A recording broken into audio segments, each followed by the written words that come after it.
and gentlemen, if we can make a start, councillors, members of the public, welcome to this cabinet meeting. Apologies for absence. Put your mic on. Just shout. Welcome. And we'll start with any apologies for absence. I have one apology for absence, that being Councillor Shears.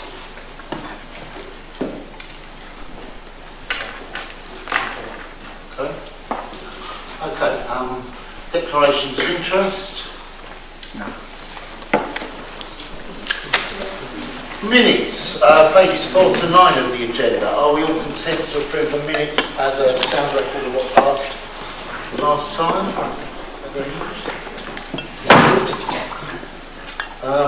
Remember, I'm in my mid-50s, so a bit more noise would help. Matters arising. Any matters arising from the minutes of the previous meeting? No. Take that as none then. Written questions from the public.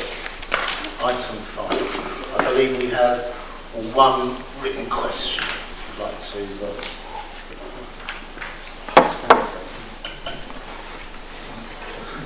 Cliff, if you could just stand behind the microphone on the left. That's sort of where we've put it. To do a sermon. Indeed. Does it work? Press the button. Press the button. Yellow button. Right, that. You're the Dearly beloved, I understand the successful tenderer must hold a specialist level quality mark. This is paragraph 5, page 1448 of the Cabinet Reports Pack. Contractor A does not hold a specialist level quality mark.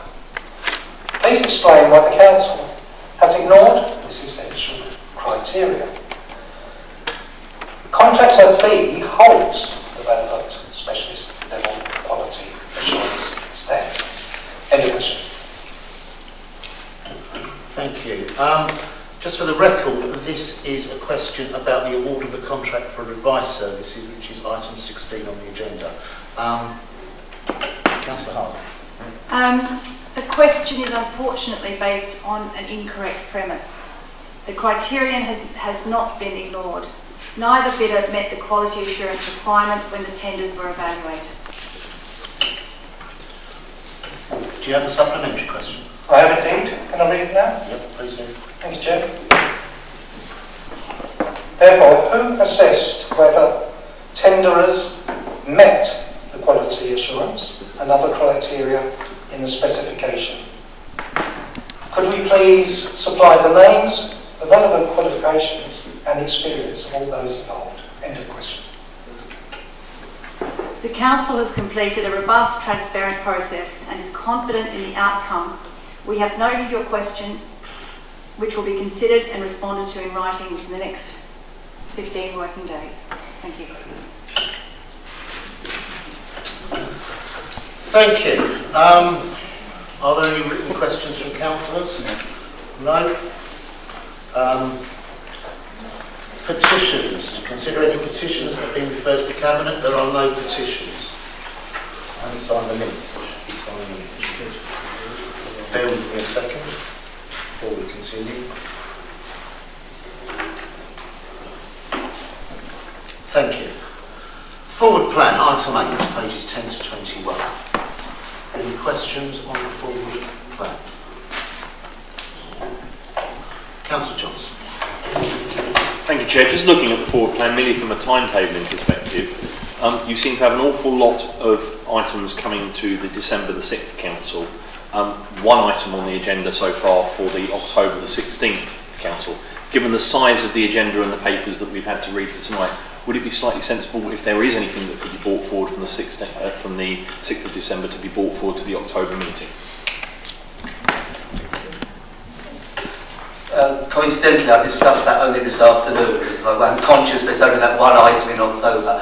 We'll see whether we can. Obviously, we timetable these, but if we can move something forward, we certainly will. Thank you. Right, item 9, recent decisions taken by the leader and the deputy or portfolio holders. I've not made any decisions. So lovely. Thank you. Item 10, the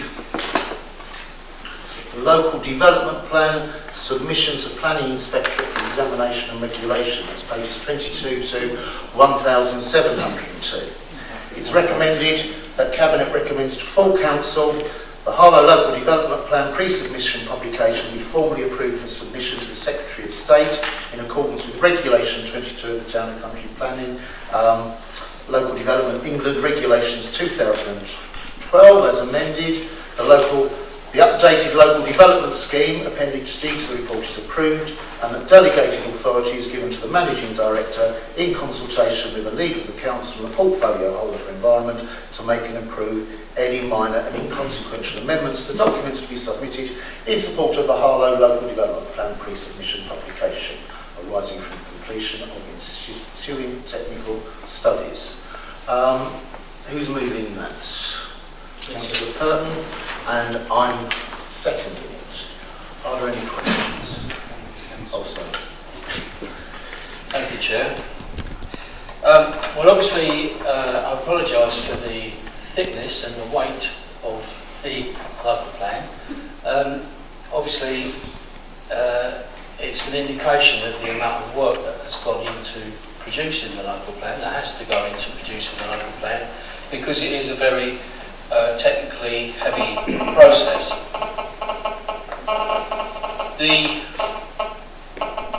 I have to admit that there is a typing error in the local plan report, which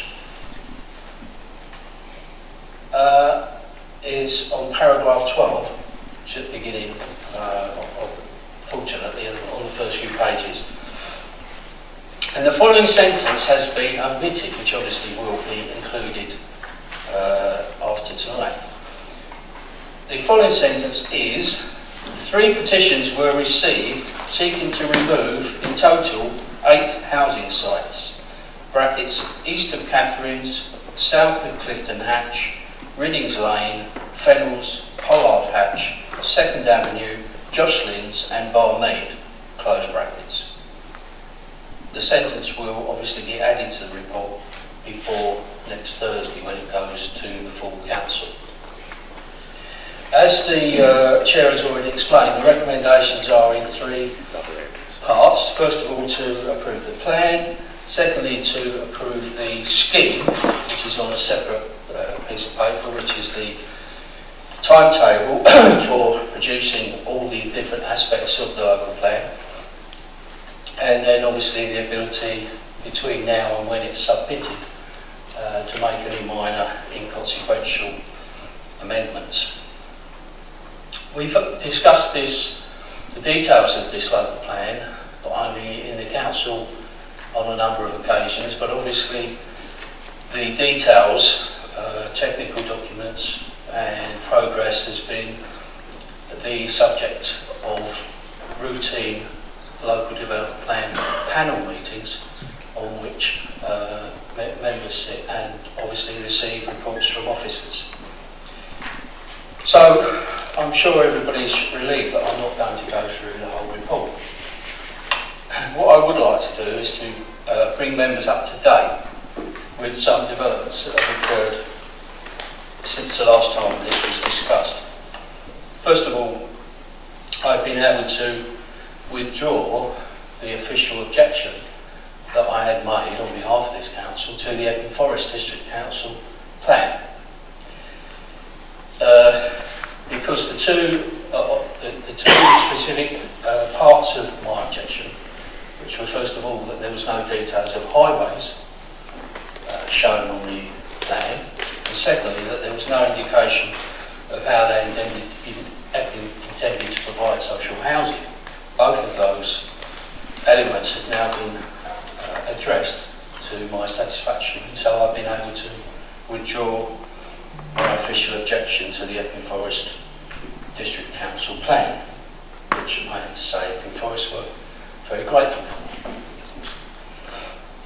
Secondly, the Garden Town Board on Monday, just gone, the 10th of September, a joint strategic master planning procedure was agreed between us and you and endorsed by the Garden Town Board, which sets out the process by which the master planning will be done, involving obviously the planning authorities, the developers and the community. And that's why I wanted to mention this, because the procedure makes specific reference to the involvement of communities, and I would want to encourage us to begin to promote this to our communities.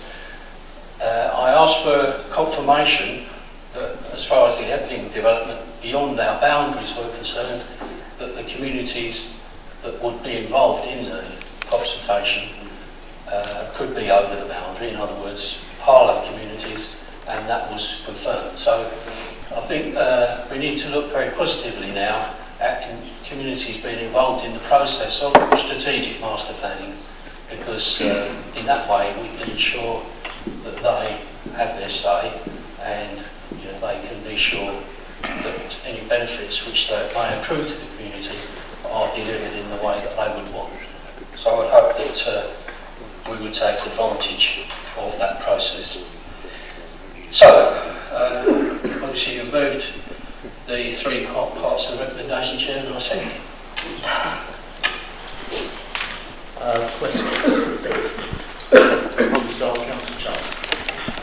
Thank you, Chair. On page 27, paragraph 18, it says, the County Council has raised the need to increase capacity of household waste facilities to accommodate the growth across the Garden Town. Now, I appreciate the rest of the paragraph talks about the enterprise zone not being involved in that. Would it not be prudent as part of this local plan process to be factoring into the local plan that we've all seen strategic sites that could accommodate something like this, as it is a future planning project for the next 30 odd years? I appreciate that discussions are ongoing here, but it would seem strategically prudent to do that. Yes, Chair. I have in fact prepared a report for the Garden Town Board on what is called a consolidation centre, which in fact we investigated for Harlow when the Olympics was on, whether we would be able to, nothing came to it in the end, but we're well aware of this, and the report, I did a detailed report on the promotion of this, and the officers have taken the report away and in fact consider that they can actually have a greater involvement. I mean, for the benefit of members who perhaps don't know what consolidation centre is, it's a means by which the materials that are going to be used in construction can be delivered to a central place and then delivered as and when they're required to the actual sites with sustainable transport, probably electric vehicles. This not only ensures that there isn't a lot of materials stored on site, which often can be damaged and take up valuable space, it ensures that there is materials are stored in a safe, dry space, and ensures that there's minimum transport around the town, and that waste materials are efficiently collected and disposed of in a sustainable way. Thank you, Chair. Thank you, Councillor. Councillor Charles. I'm grateful. That's all very fascinating stuff. The principal question was about household waste facilities. What I do look forward to is councillors being able to see the report that has gone to officers. What I was specifically asking about is factoring into the local plan a strategic site, because we need to factor that in for the next 30 years and the expansion of housing in Harlow. But I'll make more progress. My next question is on page 26, paragraph 12. As you would expect, I've raised this consistently on behalf of my residents in Old Harlow, Jocelyn's playing field. Now, I've seen in paragraph 12 the officers are satisfied with the process that they have undertaken. However, Jocelyn's Park is landlocked in effect.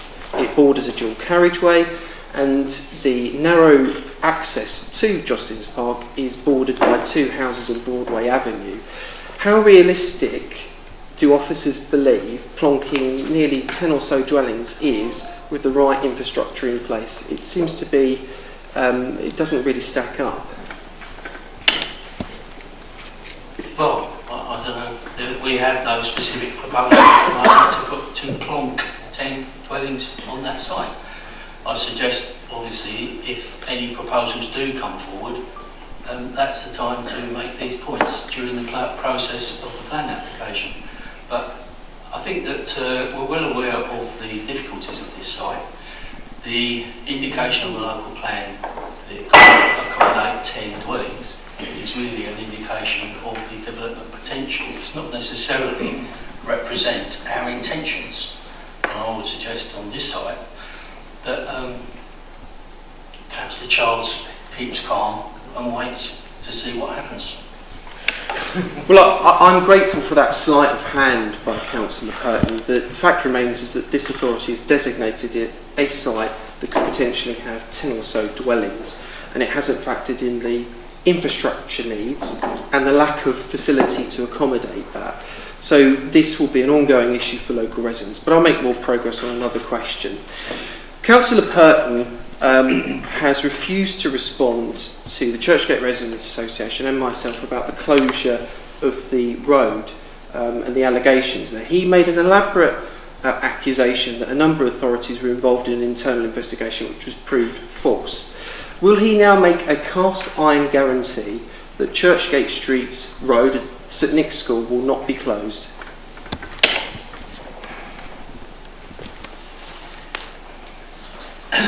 I'll take that one, Councillor. My understanding, Councillor Charles, is that any decision regarding closing roads is for Essex County Council to make.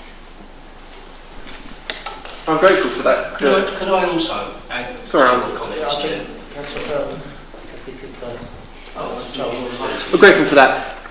The reason for that question is Councillor Simon Carter and I were briefed by Graham Bloomer and a planning officer about their support for the closure of Churchgate Street Road in consultation with Essex County Council. Actually, it's Harlow District Council and Essex County Council who have been discussing this.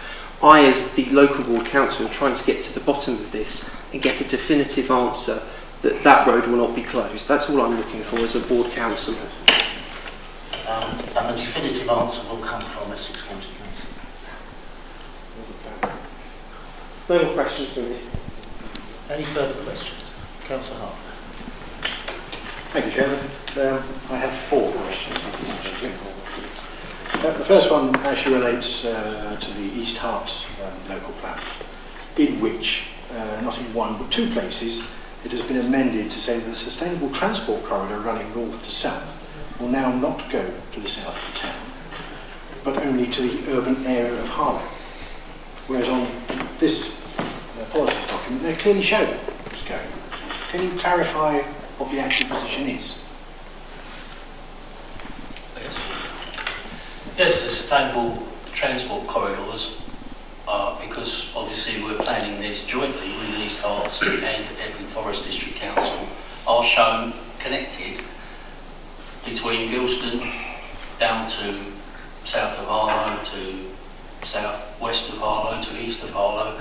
They're quite clearly shown. I would suggest, if from what the councillor has said, the bit in East Herts is shown as the bit in East Herts. But it certainly connects with the bit in Harlow. That's what a corridor is. Councillor Hart. Supplementary to that one. Obviously, perhaps it's an anomaly that East Herts might clarify for us, in that our corridor might stop at the boundary, who knows. But It certainly doesn't. But, well, that's not what their local plan says. Well, their corridors. Councillor Hart. But I understand there's a study being done at the moment about what these sustainable corridors are going to be, because there's been no detail or even, well, anything. Can you perhaps hint at what options are being considered for these sustainable corridors?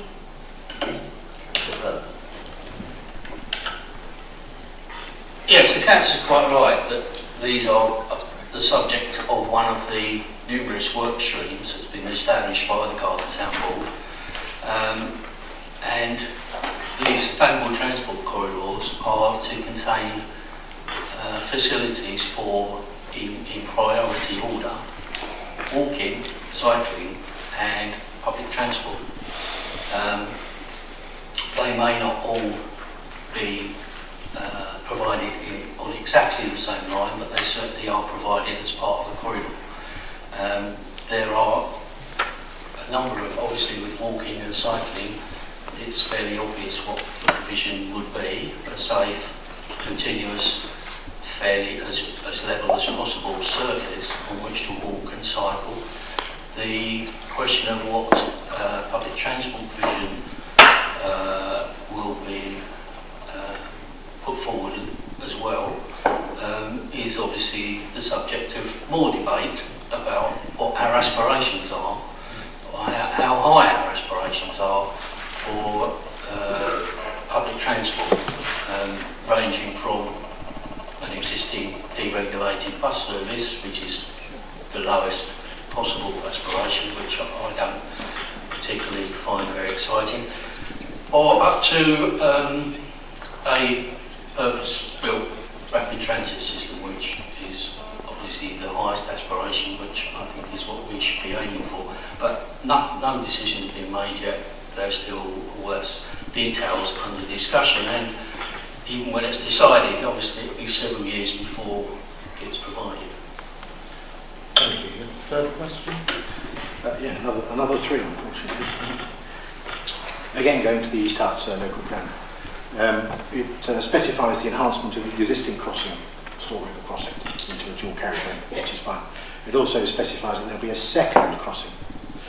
How is the second crossing going to be delivered in Harlow if the landowners involved do not cooperate?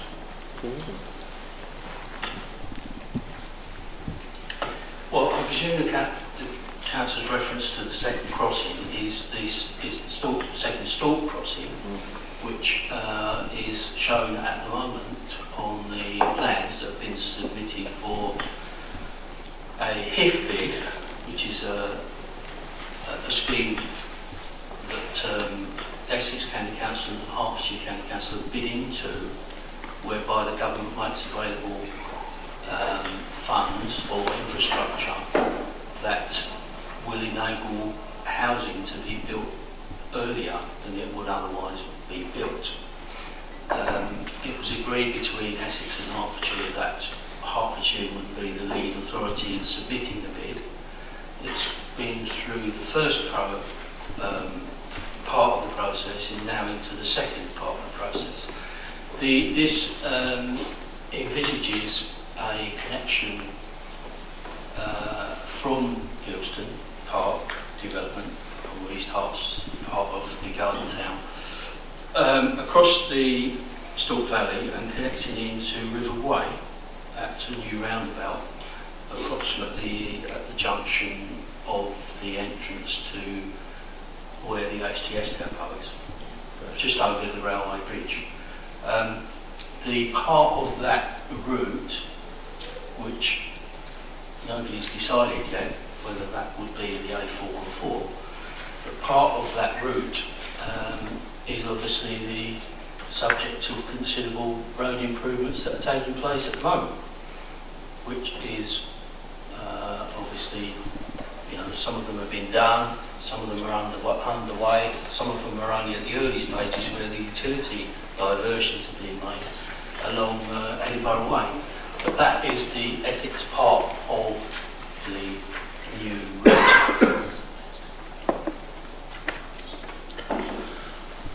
Thank you. Thank you. My third question again relates to East Herts, but also to Epping. You've said on many occasions that the whole local planning process in the area is collaborative.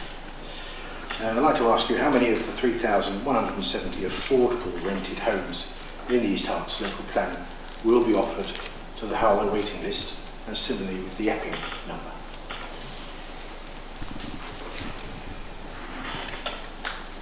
Yes, Chair.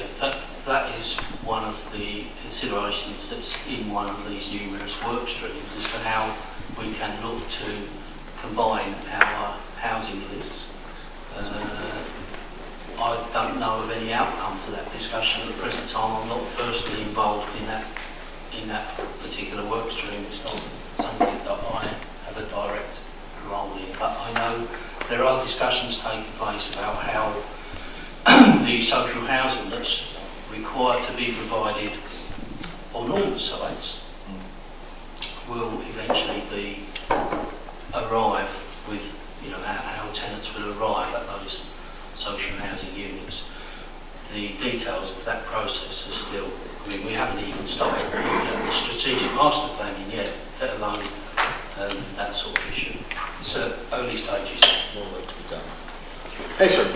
My final question. I've saved the best for last, because you didn't mention it in your presentation, is the level of response to the Regulation 19 consultation. Do you feel that 72 responses from a population of over 90,000 is adequate for the local plan process? Well, given that as we all know, the Regulation 19 process is consultation about the procedure that we followed. It's only to be expected that the representations that have been made are connected with the procedure, and I would have thought that, well, whether that's enough or not is a subjective view. It's certainly, I would say, all the questions that we were anticipating are covered in those representations. There wasn't anything, I don't think, that we didn't expect, and there wasn't anything that was missed. So we agreed on, the right amount of representation in the sense of the content. Thank you. If I can just add to that, of course, we have heard the concerns about consultation in this room many times before. If Councillor Hardware is correct, then I dare say the inspector will pick up on that. But I'd like to assure him that we've had the process and the plan looked at by a barrister, and he sees no reason not to proceed. I just find it rather strange that there is a question here that considering the response you had to the Regulation 18, which is about 126, that you were actually very much forewarned about that this was an issue, and that you should have really followed. I mean, also John Kempner said that the response was not adequate, and considering your neighbours in Epping did put a lot of effort in, they did spend money to do a proper programme to engage with their residents, and they did, for their Regulation 18, get over 3,300 responses, and then 1,000 for their latest Reg 19 consultation. Why didn't you follow that example? I think you have to accept that Epping has far more strategic sites to deal with than Harlow, and all I can answer is, as I did before, we have heard the complaints, we are satisfied, and that the barrister has said he can see no reason why we shouldn't proceed with submitting this to the inspector. Thank you. Councillor Carter. Thank you, Chair. I wasn't actually going to ask a question on this important issue, but I'll pick up on two of the answers, one to Councillor Charles and one to Councillor Hardware. I was a bit confused by this paper because, as Councillor has just explained, it's only Regulation 19 on the process. But on page 885 of the agenda, object respondent, Mrs. Baldry, she says that the Fennels field needs to be removed as a proposed allocation site for housing. And the comment underneath is... I suspect that's the proximity of my iPad to the microphone.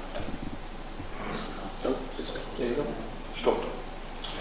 Talking to use IT at the same time. Must be yours. To which the reply is, change the plan, proposed Fennels field housing allocation site to be removed. Now, there are two issues here. One is that the response is nothing to do with the process. And second, it seems that one person can actually sort of change the whole policy by arranging for a allocation to be removed. I'm not sure how many houses were proposed for sale, but I suspect there were more than 10. But the council can't remove potential 10 sites on a landlocked site. So I'm just wondering how it all works and why one's allowed and why one removal is allowed and another one isn't. In fact, why an objection to the actual plan itself is recognised and commented on, acted upon, when we're only supposed to be dealing with the process. Yeah, can I just explain, for the benefit of Councillor Carter, that where it says change the plan, it doesn't mean that is the change we're going to make. That's what the representation is asking for. In other words, the summary is the commentary on the details of the representation. The change to plan is what they're asking us to do. Okay. It's not what we've decided to do. Right, okay. So why are you commenting at all when it's not about the process? We're not commenting, we're just stating what the respondent wants us to do. Why are you including it in the pre-submission document? That's what they've asked us. But it's nothing to do with the process. All these objections we're simply setting them out as they were received. Sorry, Chair, I'm even more confused now. This Regulation 19 has always been put forward as a consultation on the process. Nothing to do with the plan, we can't do anything about it. But there's 134 pages of comments which they've received. Now, if they're going to incorporate some people's comments, why can't we all comment and do the whole thing properly? Well, Chair, we don't control what people comment. We invite representations and people write in with their representations, and we reprint them in here to make sure everybody realises they haven't been forgotten. But obviously the nature of a Regulation 19 consultation is that we are basically asking people to comment on the soundness of the process. Thank you, Councillor. Any further questions?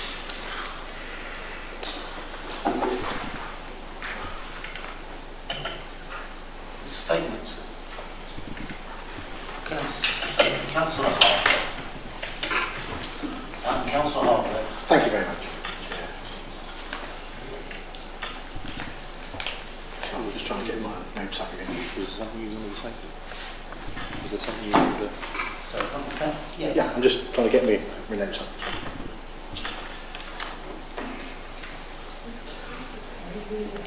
I've always harped on about the lack of effort on behalf of the council in terms of this consultation. They could have done an awful lot more to engage local residents, even just make local residents aware. The fact that you didn't has just been demonstrated by the discussion that's taken place. You also didn't explain what a Regulation 19 consultation is, and people who did know about it didn't understand what they were supposed to be commenting on. So I view this as an abject failure by the council, and I'm sure the inspector's going to pick up on this. Thank you. Any other statements?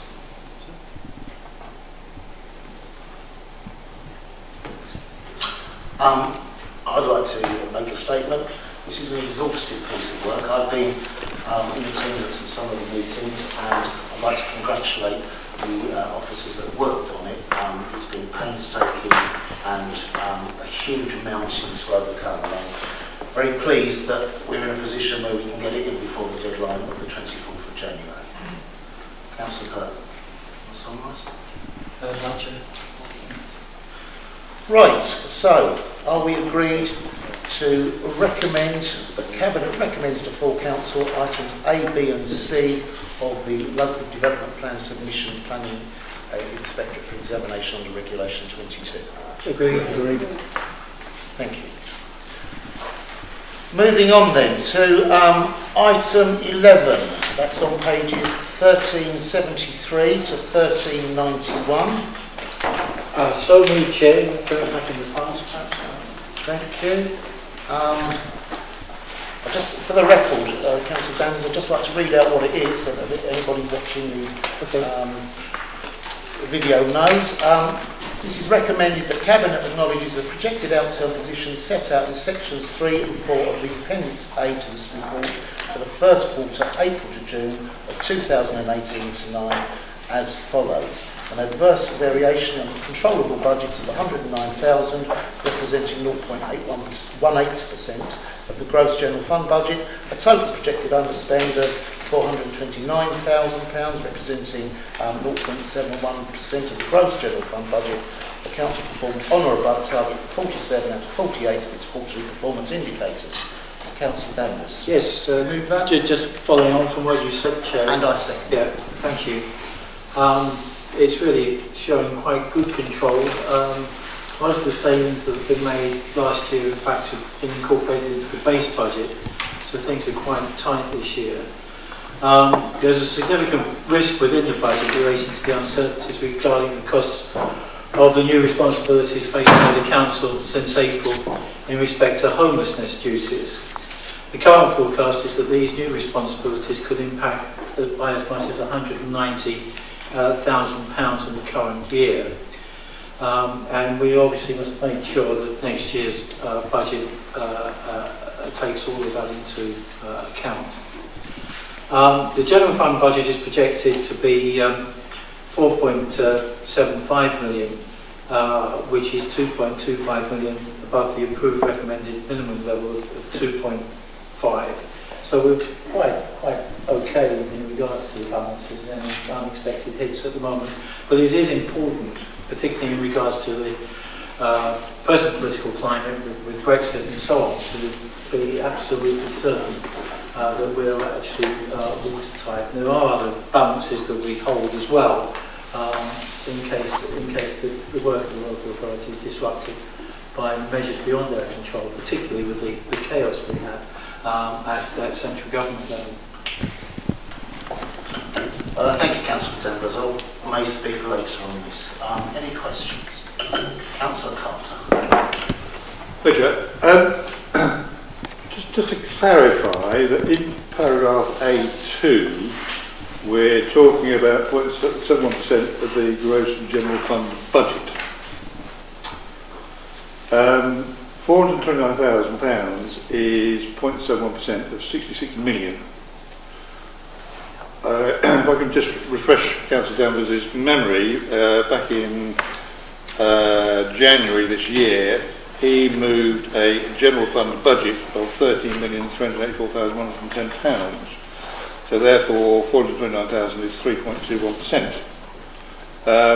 Are we in the Diane Abbott School of Arithmetic?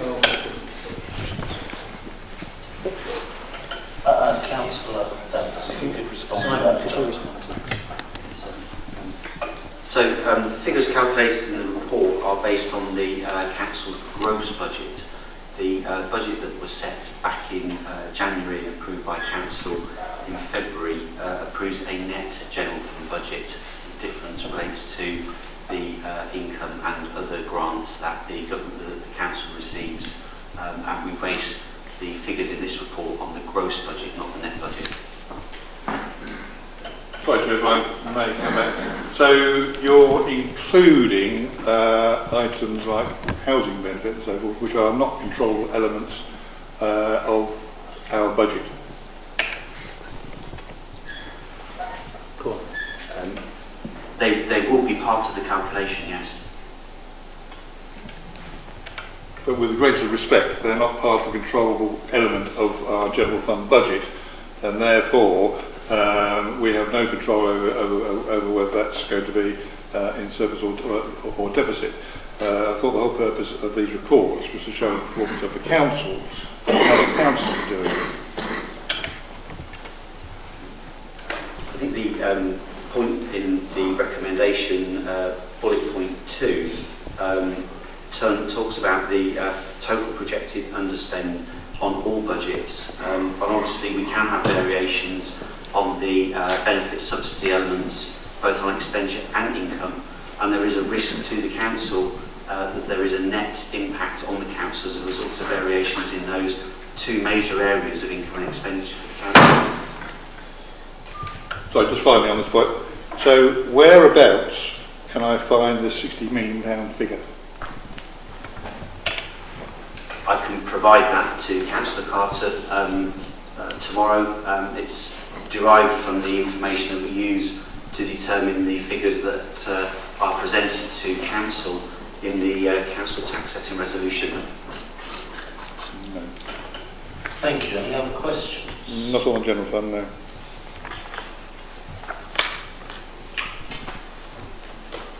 On the full report? Any questions? It's on the full report. Sorry, are you taking the HRA and the capital programme separately? No. Any other questions on the rest of agenda item 11? No. No. Any comments?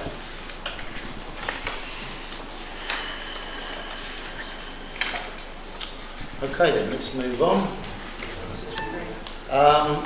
Can we first of all, are we all agreed that it's recommended that Cabinet acknowledges the projected outturn position set out in sections 3 and 4 of Appendix A and A1, 2 and 3? Agree. Thank you. So now we move on to item 12 on pages 1392 to 1399. I move this, Chair. My former seconded, Chair. Thank you. Move straight to questions. Yes. Councillor Carter. Hey, Chair. I have given notice of these questions.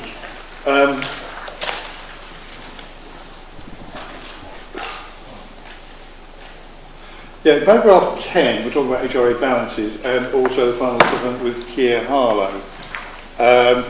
It suggests there are sums possibly due from the capital programme which are already budgeted for but delayed in settlement rather than extra items unbudgeted, i.e. do we owe Keir more money or are they going to pay money back to us?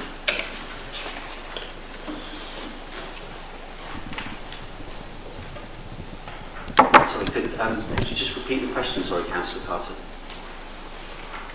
With respect, I think what would be useful, Councillor Carter, if you just repeat the question. We have a new notice. paragraph 10 on page 1394. It refers to a settlement with Keir Harlow. What I'm trying to clarify is whether any sums due to Keir are already in the capital programme, or will it be extra items unbudgeted, i.e. are we going to pay them some more? Thank you, Councillor Carter.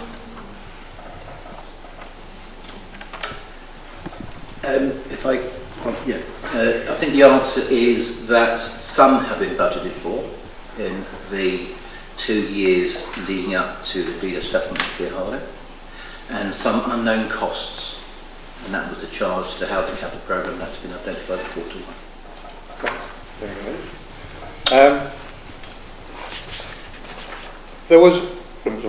Secondly, there was a positive variance in the general fund for the Keir settlement of £290,000. Is there going to be anything similar to the HRA, bearing in mind that the HRA accounted for about 2/3 of Keir's activity?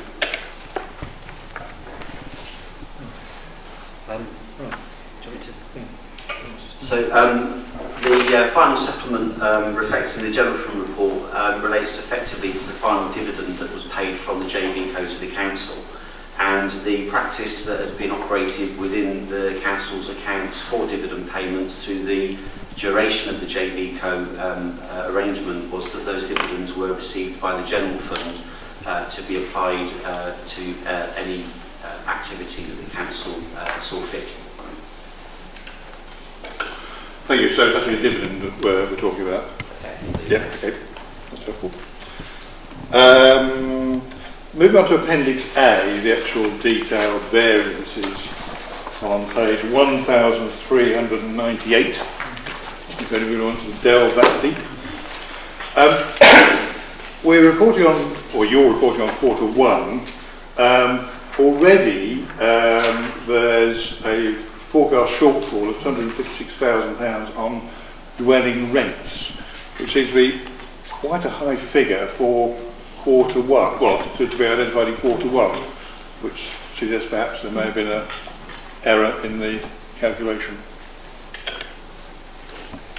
Councillor Brookes. Thank you, Chair.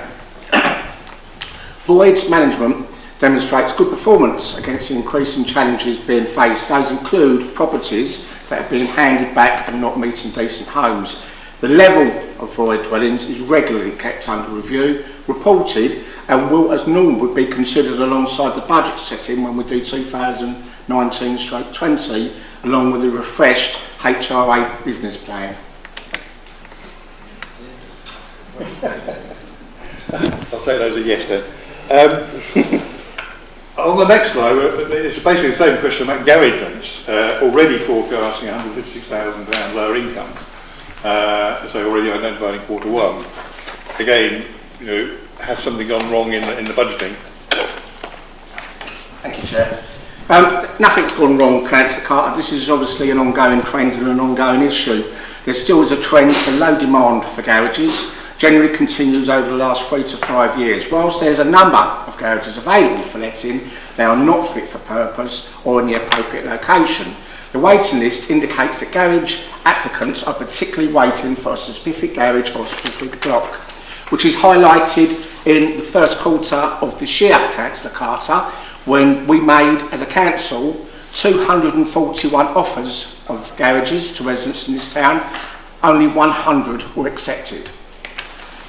The garage strategy and improvement plan identifies priorities for investment, resourcing, pricing, off-street parking, land reuse and disposal, aligned to our council housing strategy and regeneration proposals.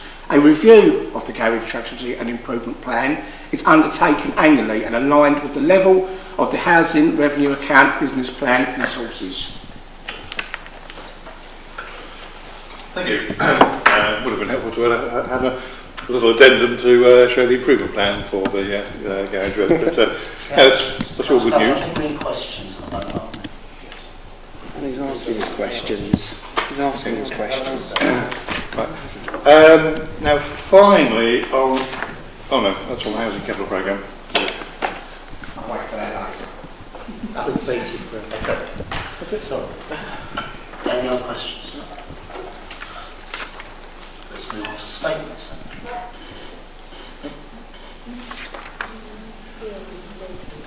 Okey-doke. So, let's turn back to the right page. Are we agreed that Cabinet recommends A parts 1 and 2 and B? Agreed. Thank you. So now we're moving on to item 13, pages 1400 to 1413. So moved, Chair. Thank you. And I'll probably move second, sorry. I think we've got the drift. I know what to do. Can we speak on that, or shall we go straight to questions? Okay.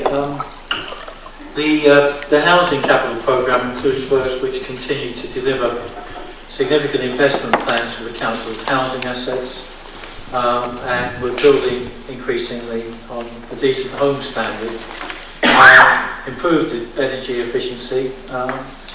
The non-housing capital programme is anticipated to include the works with the Harlow enterprise zone, which obviously can be quite an important income spinner for this authority in the years to come. Thank you. Councillor Charles. Thank you, Chair. On page 1401, right at the top of the page are the urgent works to the website. recognised at about 40k. Given that these are urgent works, they leapt off the page when I read this. What I want to know is what these urgent works to the website entail. Clearly, one of the priorities of this authority has been to move towards being digital by default on a lot of services. So given the urgency of these works, what is the remit of the work that's going to be undertaken?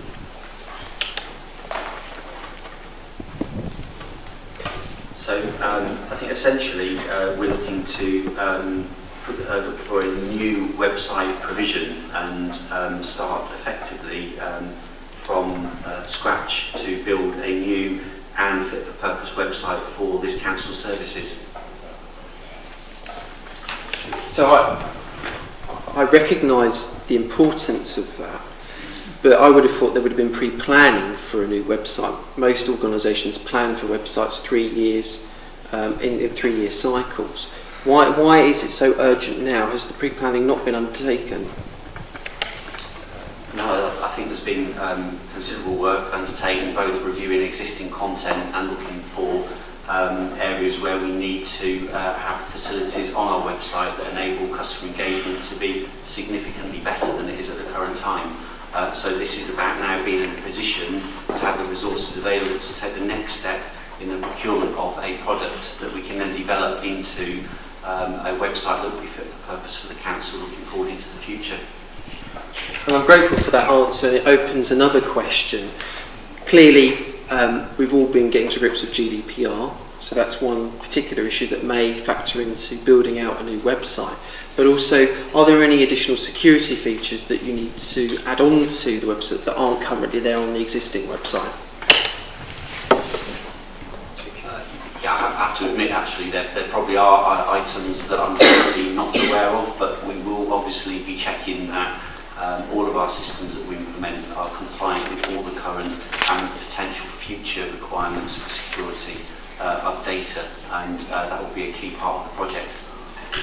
Could I add to that? I visited the IT section a few months ago, and we really need to place on record our thanks to the people up there. In fact, when the health service actually was so badly under attack, we came under a similar attack, and our people actually stayed up to 3-4 o'clock in the morning to actually stop all of that happening. So we've got a very, very dedicated staff.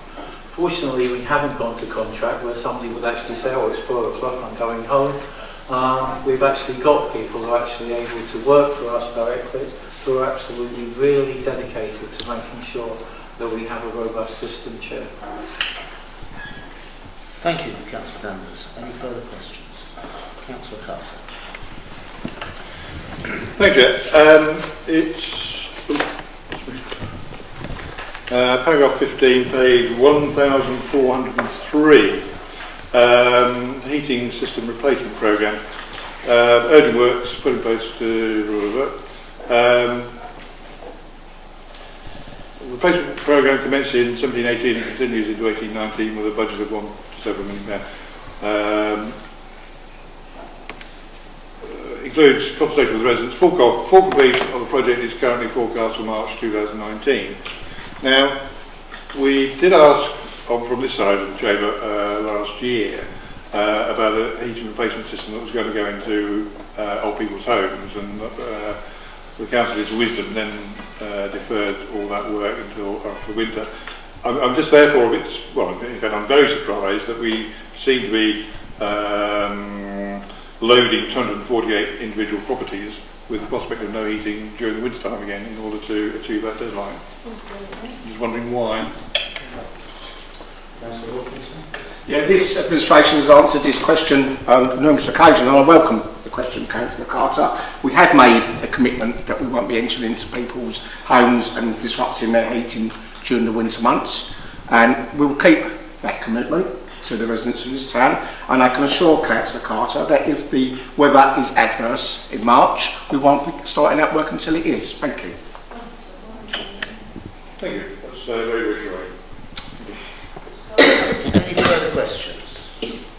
Anybody like to make a statement on that? Okay, are we agreed then that Cabinet notes the progress, notes A and approves B. Agree. Agreed. Agree? Lovely. So let's now move on to item 14, which is rather pleasingly on pages 14 and 14. I so moved, Chair. We're about to actually have the Battle of Agincourt soon, but... Thank you.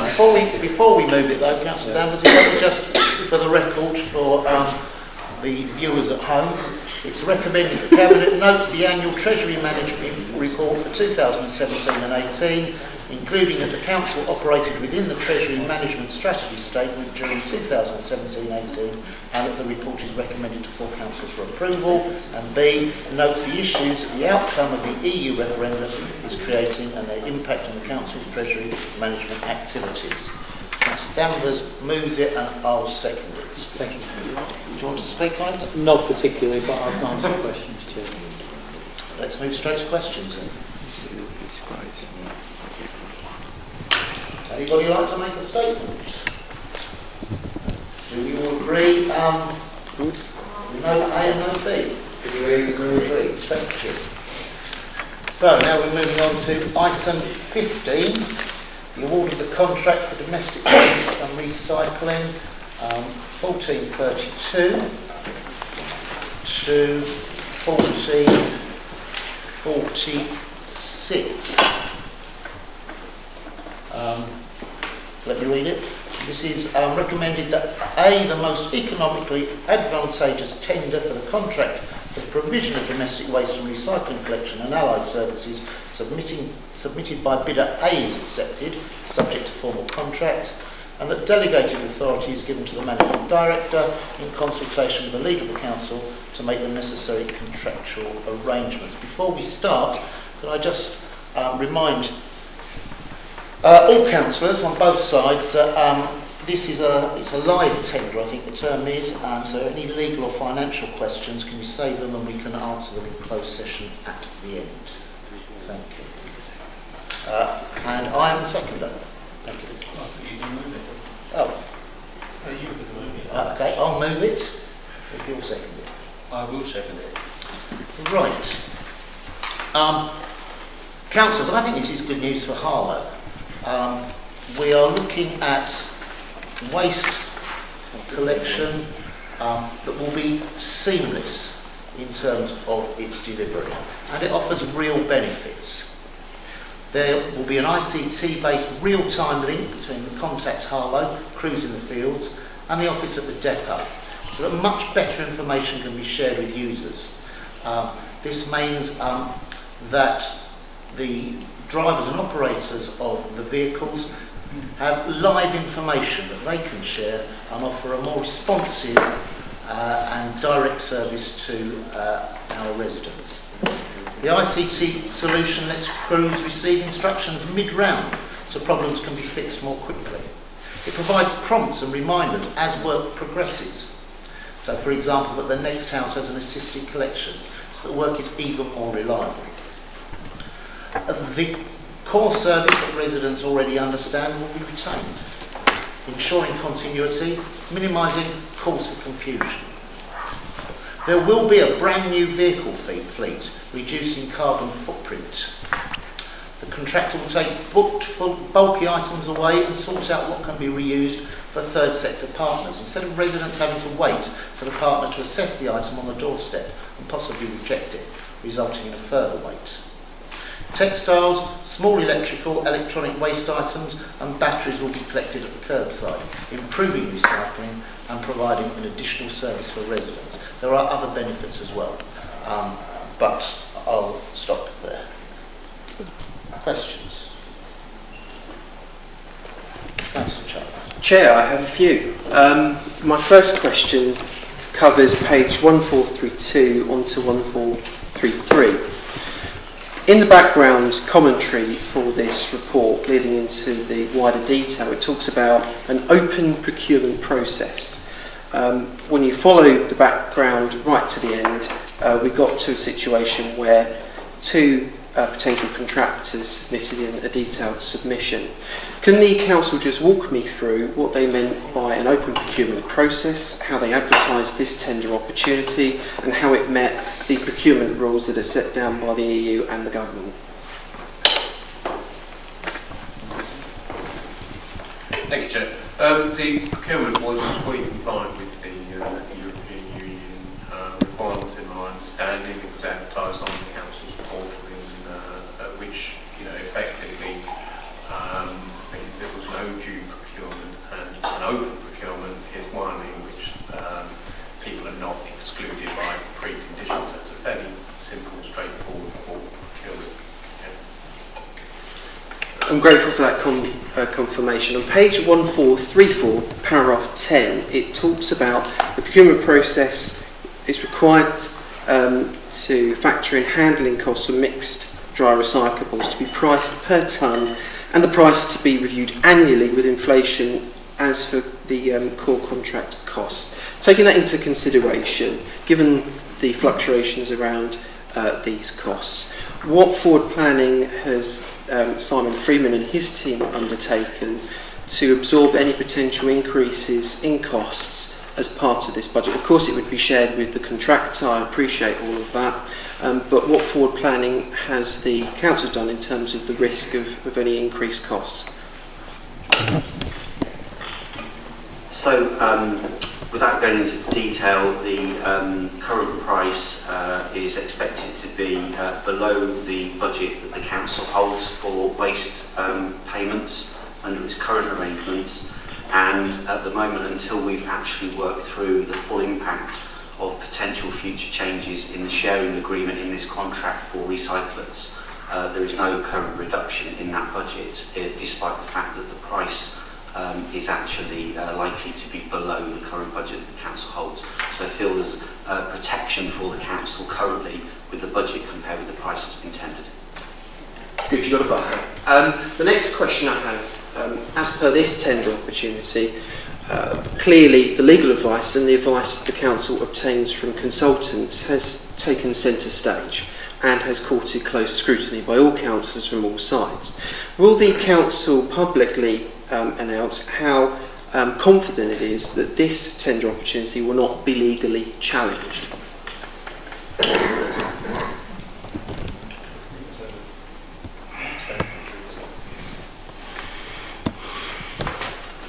My first time with one of these. Thank you very much. Yes, within the governance section, I do cover the fact that it is a lawful process, it accords with the legislative requirements, and although I can't tell you it won't be challenged, I am confident enough to say it won't be successfully challenged. I'm grateful that's on the record. My question following that, to my final question, Chair, is taking into consideration this tender contract, has the council concluded its legal dispute with the previous consultants, and have we recouped the costs from that as a result of those protracted legal discussions that have been ongoing? Thank you, Councillor.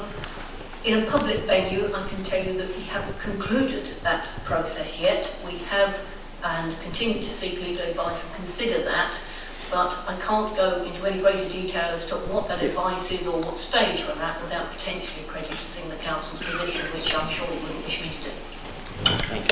I'm grateful for that response. What I would say, I would be grateful for a private briefing for councillors on the ongoing legal costs, because this has been going on for a protracted period of time, and what implications that has for legal discussions going forward with regards to this tender opportunity and the previous one. No problem there, I suppose.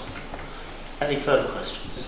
Chair, it's not a question, but just to say to you, given the answers that we've received to those questions, as an opposition, we don't feel that you will need to go to private session at the end. I just wonder if that might be helpful for you to know now. That is helpful, thank you. Any statements on the West Contract? Councillor Charlton. Thank you, Chair.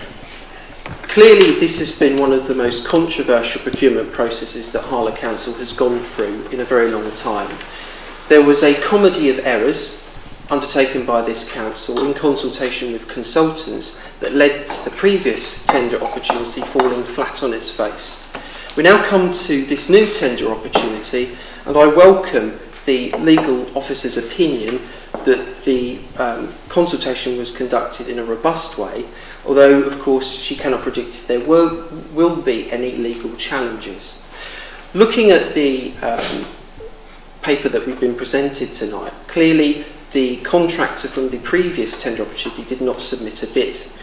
There is a new contractor that has been awarded this tender opportunity, and I choose my words carefully in not naming the contractors. I understand the legal ramifications of doing so because this is a live tender opportunity.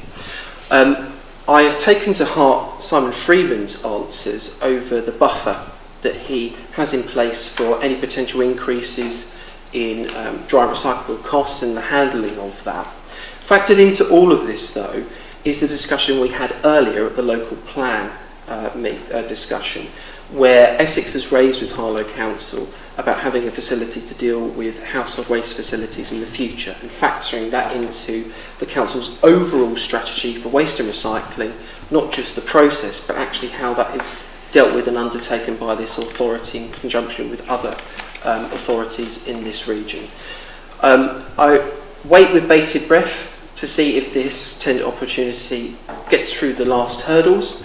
It is in no one's interest that this is legally challenged again.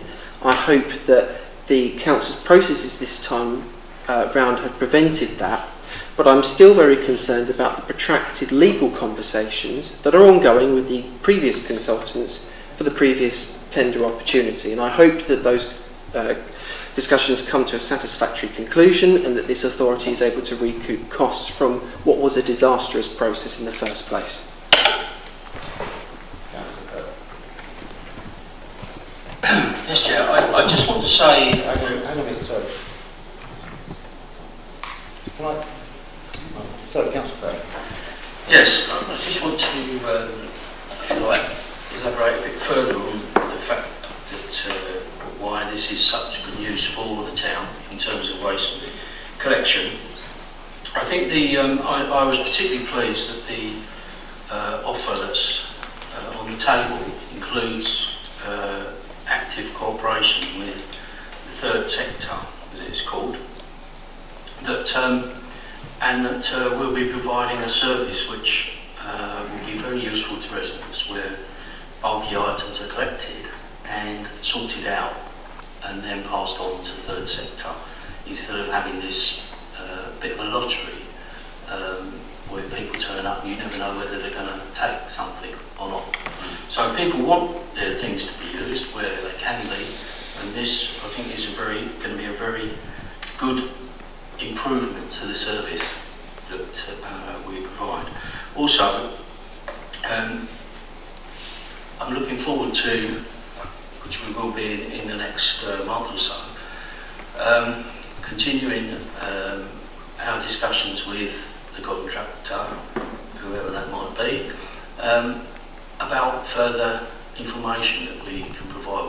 One of the issues that's been raised through the Essex Waste Partnership is how we can improve on the recycling rates. And one of them is that we need to provide updated information, because the actual items that can be recycled now through the blue bin is actually more than it used to be. And we need to actively be able to inform people of that. And one of the ways I hope we can do that is to have a new information sheet which is going to be attached to the inside lid of the blue bin, which will actually give a much more useful and informative indication to residents as to what they can put in the blue bin. Thank you, Chair. Councillor Danvers. Only briefly, Chair, to say if there are any lessons to be learned, I think we actually need to reflect very strongly on contracts of this nature generally, and think like we have done recently, of bringing things back in-house and having a decent service for the people of the town without profit. Thank you, Councillor Danvers. If there's no other statements, Do we accept recommendations A and B? Agreed. Thank you very much. So now we're moving on to item 16, which you'll find on pages 1447. Nearly there.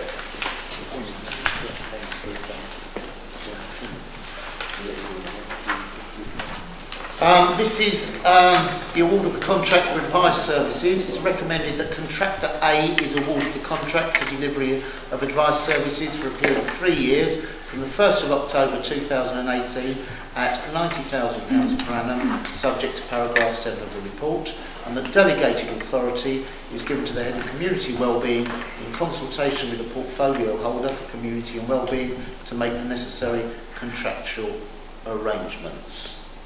Who's moving that? Councillor Harvey, and who's seconding it? Thank you, Councillor Toll. Want to speak on that? No, not particularly.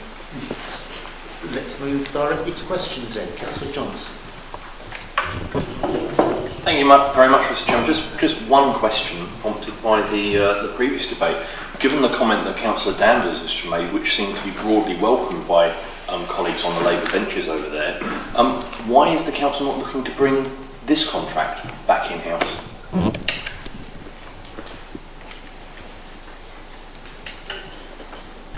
It's to do with the conflict of interest. It would be inappropriate for us to be able to, that we couldn't give advice that would be against the council, so it's purely for that reason. Great. Any other questions? Statements? So, do we know that recommended, that we accept recommendations A and B? Agreed. Agreed, thank you. Moving on to the MHCLG Business Rates Pilot Programme 2019-20 on pages 1450 to 1455. A very snappy time. Let me find the one page. 1450. There we are. It's recommended that Cabinet notes the content of the report and its potential implications for the forthcoming budget setting 2019-20. Recommended that the Cabinet grants delegated authority to the Head of Finance in consultation with the League of the Council and the portfolio holder for resources to give notice formally of the Council's intention to accept or decline to opt into the 75% business rates retention pilot programme with the other constituent Essex local councils as deemed most favourable to the council. Councillor Danvers, are you reading that? So moved, Chair. It looks like the War of the Roses is now broken out. And I will second it. All I'd say on this, Chair, is that we had a meeting 2 weeks ago with the other Essex leaders, including Southend and Thurrock.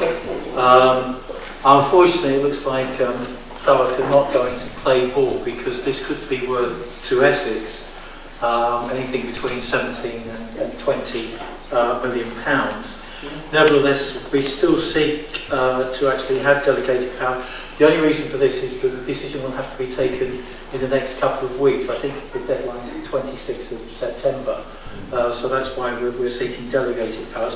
I certainly think it would be in the best interest of this local authority, even without the pilot, we could also still be in the pool with Essex, regardless of Thurrock, and there could be financial benefits to this authority. Questions? Yeah, could I just... Yeah, please.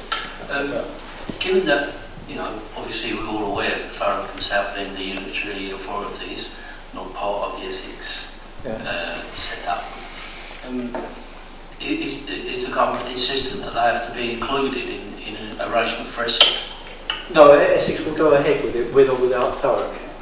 Southend will play ball, but at the end of the day, it really does strengthen the application if all the authorities are actually signed up to it.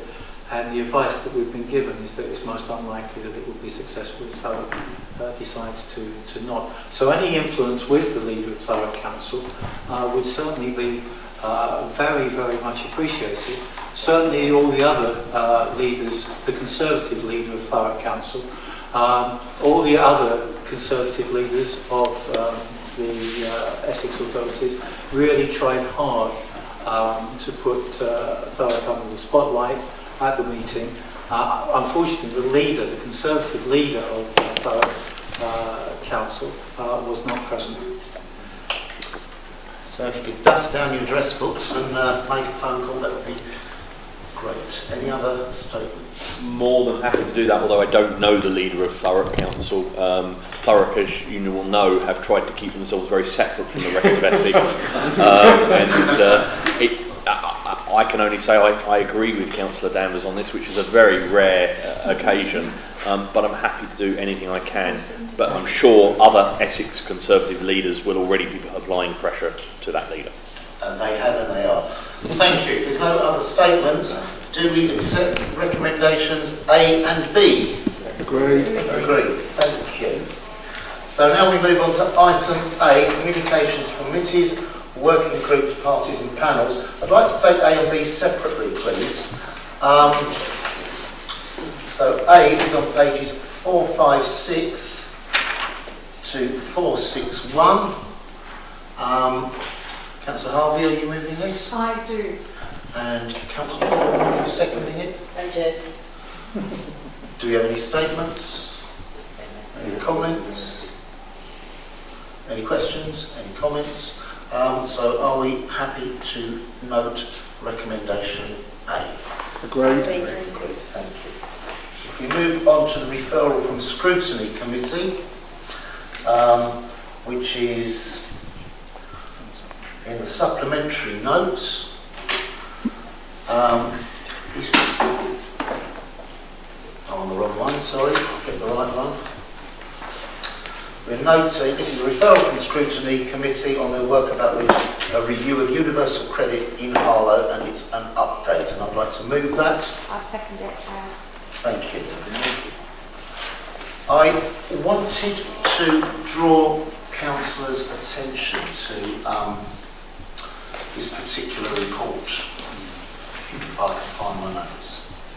I can't at the moment. Oh, here they are. The Trussell Trust says food bank usage is 4 times higher in areas where universal credit has been rolled out.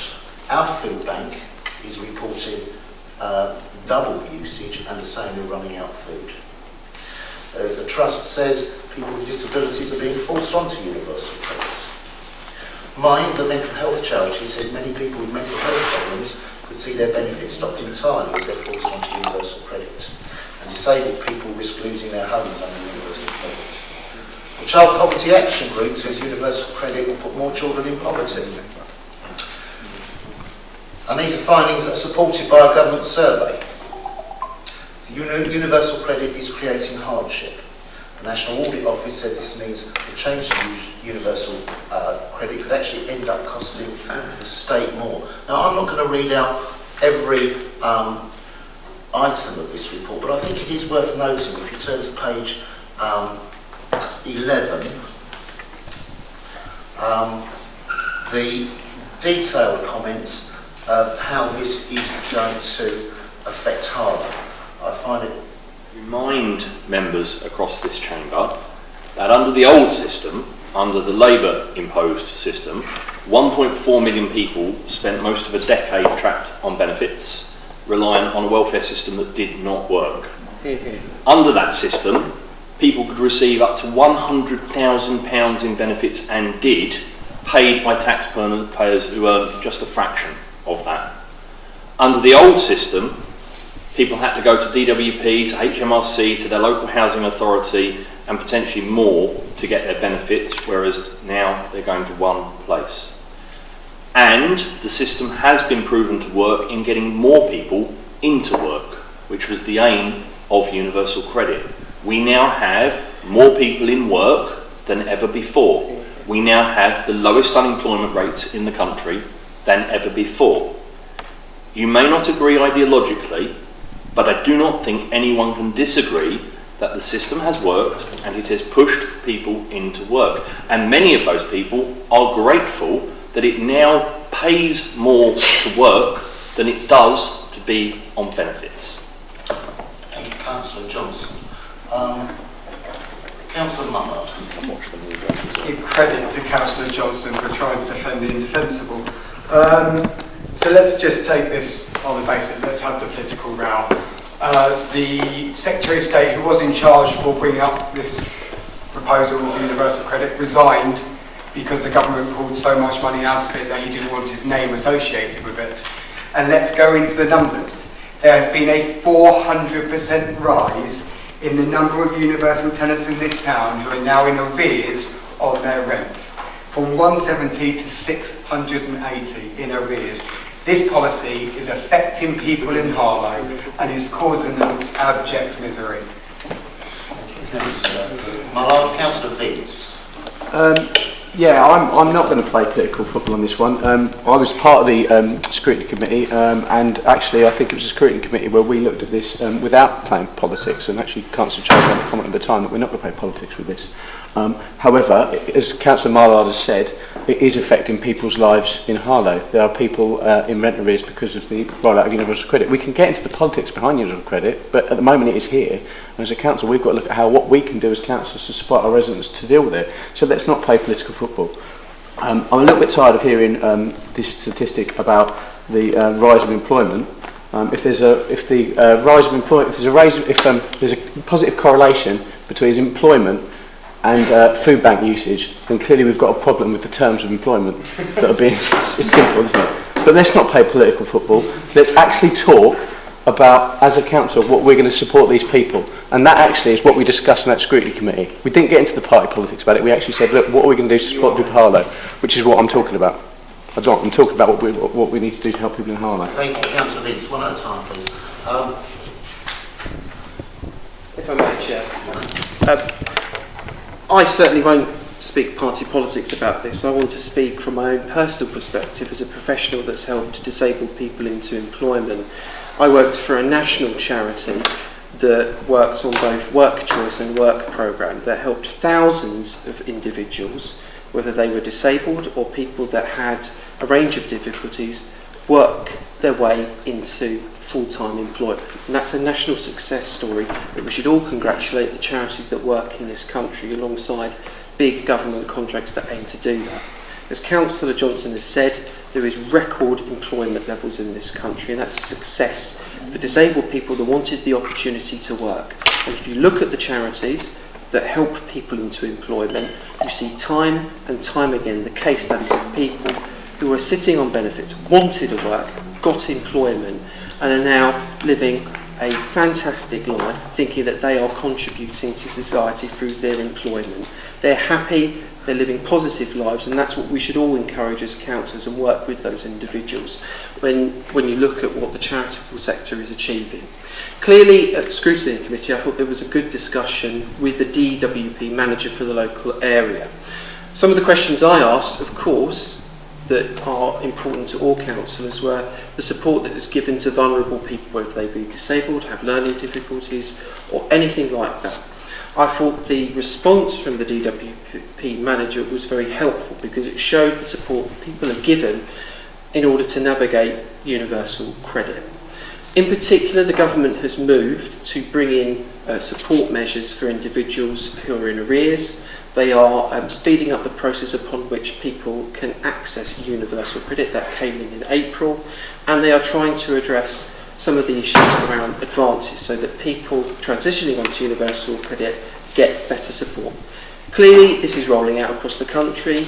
Clearly, there are challenges ahead with any major national programme like this. But I would urge councillors to recognise the positive stories that there are, the work that not just the government but charities do to help people fulfil their life ambition of getting into full-time employment. Thank you, Councillor Charles. Councillor Danvers. Back to the real world, Chair. I really would urge councillors perhaps to volunteer to go on the welfare panel, and their eyes would actually be open to the hardship that universal credit is causing to people who've never actually been in rent arrears in their lives. Councillor Johnson talks about, with credit, he says how some of the benefits have been changed. Benefits have been changed so that London boroughs now actually send people into Temple Fields next to United Glass to live with children having to actually cross Edinburgh Way to take those children to school. That's the outcome of the human cost of these policies. We actually have case studies, and I won't really want to go into it in too much depth, because if there are blinkers on this, then people's eyes are not going to be open. But the figures just speak for themselves. It's exasperating that the government will not concede that they've got this dreadfully wrong, and need to actually have a complete rethink, and certainly stop the rollout in areas where this hasn't already caused this dreadful hardship. Councillor Edwards. I think it's important to recognise that we're only about a quarter of a way through the rollout programme at the moment. I asked the DWP to give an estimate of the number of people that he anticipates that were ultimately likely to come on to the universal credit. He was a little hesitant, but eventually came out with a figure of around about 8,000 people. Now, what concerns me, there's a number of things that concern me about this. I'm particularly concerned about the impact in terms of the rising rent arrears. It would be, given that we're only about a quarter of the way through, at the moment, those rent arrears, and it looks like there's roughly about a £200 difference between, for want of a better word, traditional rent arrears and rent arrears that are related to people that are placed on universal credit. So, and given that roughly 48% in this town of people that are on universal credit are in social housing of one form or another, and given that the vast majority of that social housing in this town is council housing, as it's rolled forward, I think we're going to see quite a significant impact as far as the council is concerned, and the amount of money the council will have to set aside in terms of covering the meeting rent arrears. I would also like to just refer to the Citizens Advice Bureau report that was given to us. I mean, little things like they say 90% of clients claiming universal credit report that they were in rent arrears. They also said, a bit further down, they will revise universal credit, but 37% were more likely to need debt advice than clients on legacy benefits. So they're saying that there's a huge impact, or they're starting to see an impact on the number of people that need debt advice. We also said our officers were saying that it's having a significant impact on the amount of documentation, etc., that they were expected to provide.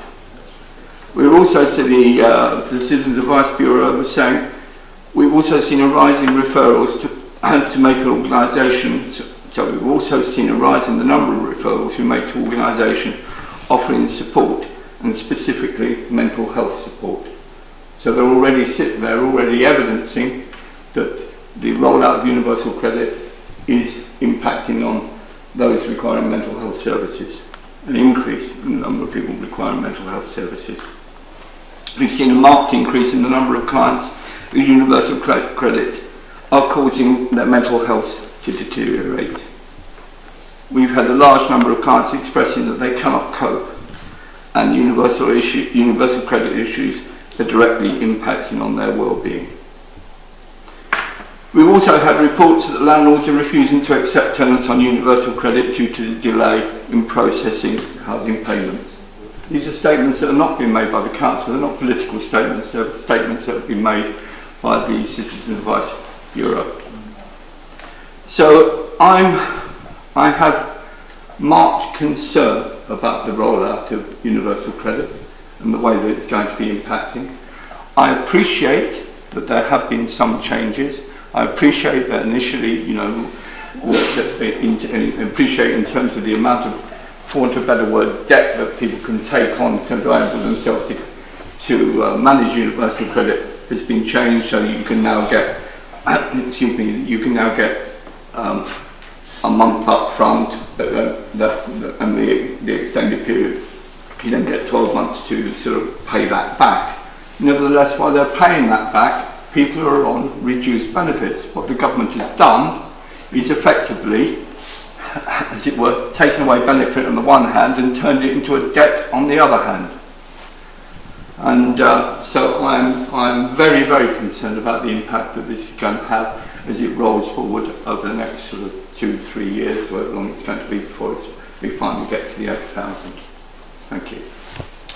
Thank you. Councillor Danvers, please spoken. So, Councillor Foreman. Thank you, Chair. A lot of people who are actually on universal credit are actually in work and they're still struggling because of their low wages.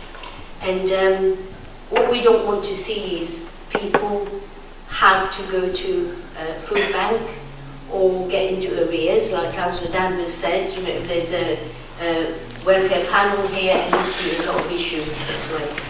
And this causes a lot of stress, anxiety, and it's making people's lives a misery, especially with children, people with children. These kids have to go to school, have to study, and try and make a better life for themselves.